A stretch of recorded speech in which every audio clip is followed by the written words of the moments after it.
57 58 59 اینم بگی عبدالغفور اینم 60. تو این نقطه هم بلد نی که خودی میدونم تا سردا بزنونیه. من چه کار کردم؟ من هر روز داشتم پیشم و کار میکنم. از روزی که بیام یک روز استراحت نکردم. خودت هم میبینیم چیشا کار خو خیلی کل دینی میکرد. با تو چه تو گینی دیگه تو برو کلندر خمیت بگی خونم بزنم چه برو تحقیق کال تو کنیه وگه خونم چه پلیس چاس کنه. منم بفهمیدیم به قفور لنگم.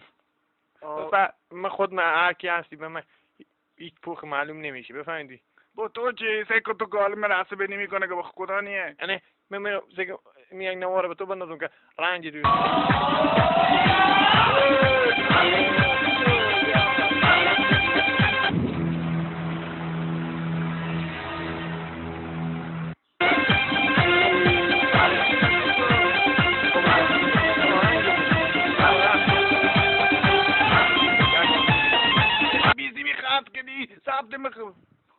ساعت خراب کردی تو چری تو سری کردی.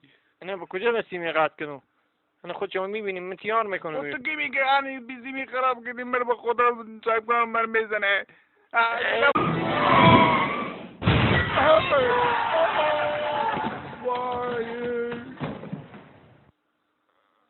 به تو نگفتم من نه یار به سر کار خیلی خوب. با تو چه تو کار کردن یا نه دیگه تو نمیارم. دیگه تو لنگ شدی.